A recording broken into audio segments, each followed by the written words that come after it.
आज हम first video में मैं पढ़ा चुकी हूँ भोजन का। भोजन किसको कहते हैं, भोजन कौन कौन सा होता है, कैसे कैसे जंतु कौन सा भोजन करते हैं, शाकाहारी क्या करते हैं, मांसाहारी क्या करते हैं, सर्वाहारी क्या करते हैं, वो चीज़ मैं अगले वीडियो में पढ़ा चुकी हूँ। वो वीडियो देखने के लिए पार्ट 1 देखिए, भोजन का ही पार्ट 1 साइंस स्पेशल क्लास में सर्च करके ये देख लीजिएगा। इसके बाद ये सेकंड क्लास है, इसमें मैं आप लोग को पढ़ाऊंगी पोषक तत्व और हमारे शरीर में क्या क्या कार्य करते हैं। पोषक तत्व हमारे शरीर में क्या क्या कार्य करते हैं। हम लोग जो भोजन करते हैं तो भोजन से जो हम लोग को मतलब ऊर्जा मिलती है, उससे किस पोषक तत्व से क्या मिलती है, कार्बोहाइड्रेट से क्या मिलती है, वसा से क्या मिलती है, प्रोटीन से क्या मिलती है, खनिज लवण से क्या मिलती है।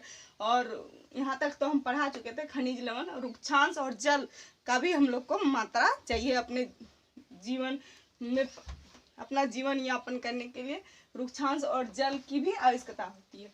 तो पोषक तत्व जैसे कार्बोहाइड्रेट और वसा, कार्बोहाइड्रेट और वसा में क्या पाया जाता है, ये क्या करता है, ये ऊर्जा देने वाला भोजन है, ये ऊर्जा प्रदान करता है हमारे शरीर में ऊर्जा का ये ऊर्जा प्रदान करते हैं कार्बोहाइड्रेट और वसा। प्रोटीन शरीर वर्धक भोजन, टूटे फूटे अंगों को मरम्मत का कार्य प्रोटीन करते हैं। जो भी हम लोग को चोट लग जाती है, घाव हो जाता है, उसका मरम्मत का कार्य कौन करता है, प्रोटीन। इस प्रोटीन किस में पाया जाता है, कार्बोहाइड्रेट किस में पाया जाता है, वसा किस में पाया जाता है। ये चीज़ मैं अगले वीडियो में, आपका फर्स्ट वीडियो में मैंने इसका अच्छी तरह से डिटेल में पढ़ाया हुआ है।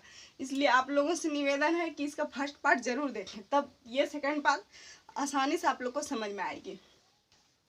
प्रोटीन शरीर वर्धक भोजन टूटे फूटे अंगों को मरम्मत का कार्य करती है। विटामिन और खनिज लवण का कार्य क्या होता है, स्वस्थ रखने में सहायक और रोग से लड़ने में सहायक होता है। विटामिन और खनिज लवण जो है वो हमारे शरीर को स्वस्थ रखने में, स्वस्थ रखना और बीमारी से लड़ने के लिए, मतलब जैसे प्रतिरोधकता को बढ़ाया जाता है विटामिन और खनिज लवण। रुक्षांश बिना पचे हुए भोजन को बाहर निकालने में सहायक।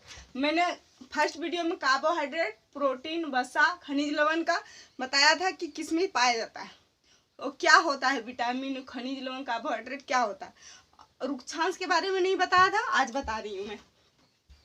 रुक्षांश किस में पाया जाता है, रुक्षांश एक चिपचिपा पदार्थ है, जैसे सभी चीज में पाया जाता है।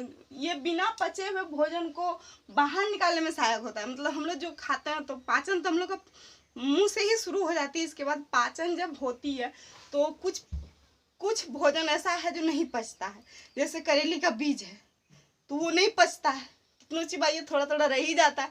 उसको बाहर निकालने के लिए ये रुक्षांश जो है, तो जैसे वो चिपचिपा पदार्थ होता है जो लेटरिन के रास्ते से निकलता है, उसको रुक्षांश कहते हैं। रुक्षांश वो मतलब लेटरिन को, मतलब अपना जो अपशिष्ट पदार्थ है हमारे शरीर में, जो हम भोजन करते हैं, जो अपशिष्ट पदार्थ बाहर निकलते हैं, उसको निकालने में रुक्षांश का इम्पोर्टेंट भूमिका रहता है।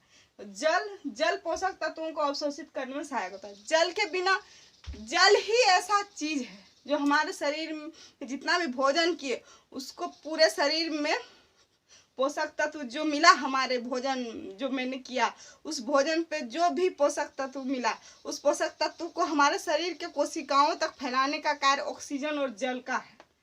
जल में ही ऑक्सीजन H2O, हाइड्रोजन का 2 भाग, ऑक्सीजन का 1 भाग मिलके जल बनता है। ये तो सबको जानते ही होंगे, नहीं जानते तो मैं बता रही हूँ। H2O, हाइड्रोजन 2 भाग और ऑक्सीजन 1 भाग, ये मिलके जल बनता है। ऑक्सीजन का कार्य क्या होता है हमारे शरीर में, पोषक तत्व को ऑक्सीजन, यही जल ही हमारे पोषक तत्व को पूरे शरीर में, बॉडी में फैलाने का कार्य करता है।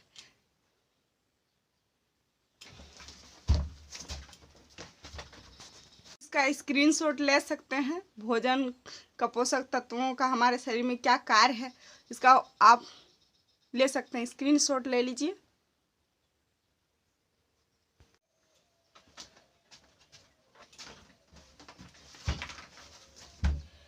विटामिन तो पढ़ लिए हम लोग, पोषक तत्व पढ़ लिए, कार्बोहाइड्रेट, वसा, प्रोटीन, विटामिन, खनिज लवण, रुक्षांश, जल, सब में क्या क्या पाया जाता है, सब चीज़ तो पढ़ लिए। अब हम लोग को क्या पढ़ना है, विटामिन के प्रकार और कार्य और इनके कमी से होने वाले रोग।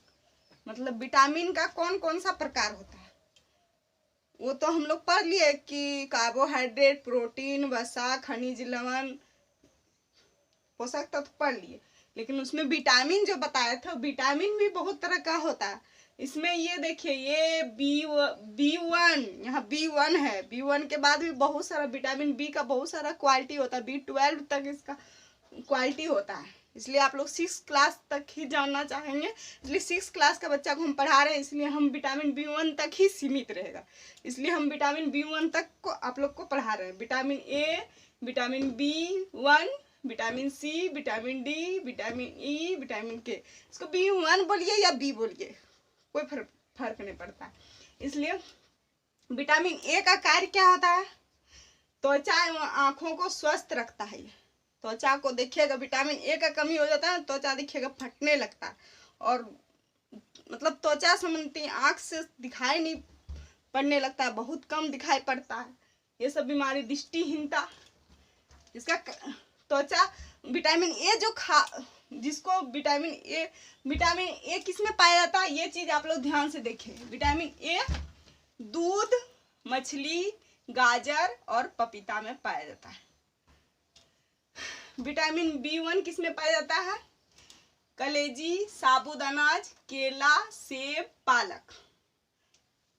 विटामिन सी किस में पाया जाता है, संतरा, स्ट्रॉबेरी, कीवी, पालक एवं सब्जियों में पाया जाता है। सभी जितने भी हरे पत्तेदार सब्जी है उसमें विटामिन सी पाया जाता है। और सबसे ज्यादा नींबू, खट्टे फलों में सबसे ज्यादा पाया जाता है। खट्टे फलों में विटामिन सी की मात्रा भरपूर रहती है। और विटामिन सी पढ़ा दिए। विटामिन डी किस में पाया जाता है, दूध, साल्मन मछली में, अनाज में। विटामिन डी अनाज। और विटामिन डी सूर्य के प्रकाश में विटामिन डी बनता है। ये चीज आप लोग को ध्यान में रखना चाहिए कि विटामिन डी सूर्य के प्रकाश से भी मिलता है।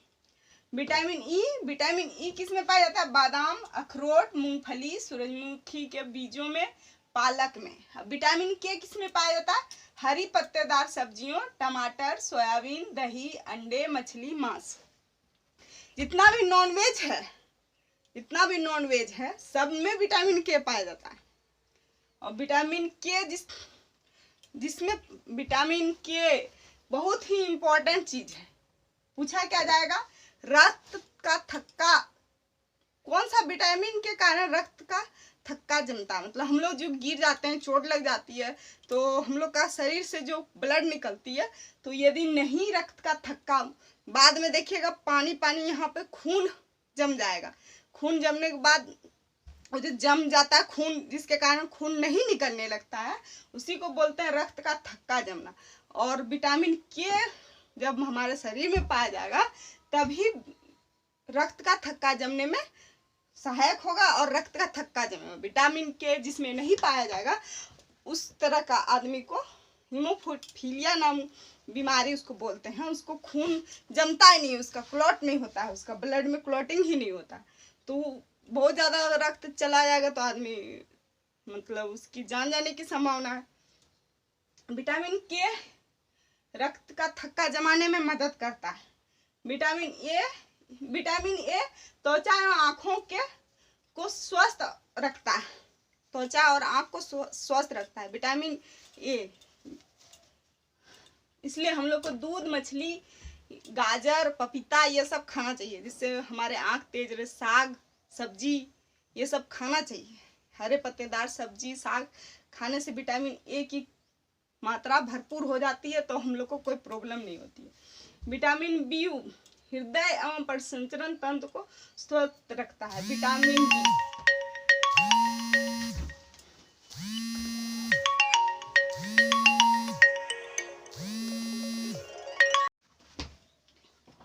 विटामिन सी से विटामिन ए की कमी से दृष्टिहीनता और रतौंधी।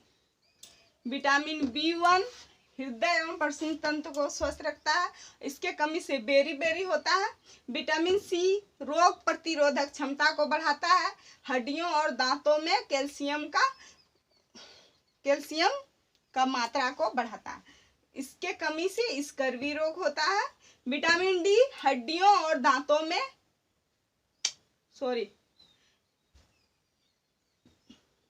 विटामिन सी से रोग प्रतिरोधक क्षमता को बढ़ाने में सहायक होता है। और विटामिन सी के कमी से, यहाँ अभाव से होने वाले रोग या उसकी कमी से होने वाली रोग, कमी अभाव एक ही है, तो कमी से होने वाले रोग। विटामिन डी हड्डियों और दांतों में कैल्शियम का उपयोग करने में सहायक देता है। हमारे दांत में और हड्डी में क्या पाया जाता है?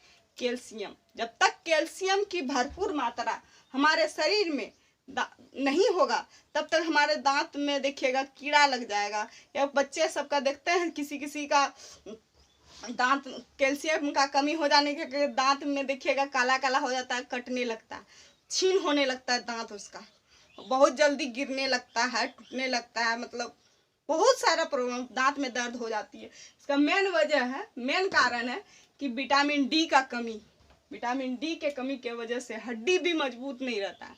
इसलिए विटामिन डी के कमी से रिकेट्स होता है। इसका मुख्य स्रोत दूध, साल्मन मछली, अनाज, साबुत अनाज जो भी हम लोग खाते हैं, खड़ा अनाज, जैसे चना को फुला के खाइए, मूंग को फुला के खाइए, कोई भी अनाज, खड़ा अनाज को आप खाइए फुला के, वो भरपूर मात्रा देती है हमारे शरीर में।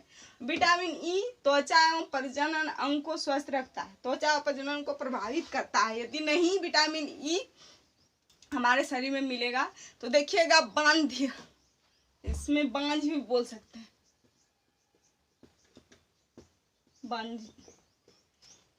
बंध्याकरण हो जाता है, मतलब बांझ लड़की, जो भी औरत या जेंट्स जो हैं, तो उसमें विटामिन ई की कमी हो जाएगी। औरत में ज़्यादा विटामिन ई की कमी हो जाएगी तो उसका मतलब वो बच्चा नहीं पैदा कर सकती है। ये चीज़ ध्यान में रखना है विटामिन ई के कमी से। और विटामिन ई की कमी से सौंदर्य, इसको ना सौंदर्य का भी सबसे इम्पोर्टेंट चीज़ बोलते हैं। विटामिन ई जिसमें पाया जाएगा उसका देखिएगा गाल एकदम लाल लाल रहेगा, उसमें चमक रहती है विटामिन ई के कारण। विटामिन के रक्त का थक्का जमने में सहायक होता है, ये बता दिया आप लोग को।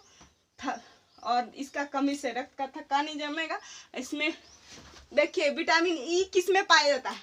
बादाम, अखरोट, मूंगफली, सूरजमुखी के बीजों में, पालक में, बादाम, ये विटामिन ई पाया जाता है। ये चीज़ आप लोग एक बार स्क्रीनशॉट ले लीजिए इसको, या तो इसको उतार लीजिए, स्क्रीनशॉट लेके रखिए, ये बहुत ही इंपॉर्टेंट चीज़ है इस तरह। ठीक है, थैंक यू वेरी मच। मेरा वीडियो का ये फूड का ये दूसरा पार्ट है। तीसरा पार्ट इसके बाद फूड मतलब चैनल पे पिरामिड पढ़ाएंगे, फूड पिरामिड, इसके बाद सेकंड पार्ट में। Thank you very much. मेरे चैनल को लाइक कीजिए, शेयर कीजिए, सब्सक्राइब कीजिए। Thank you.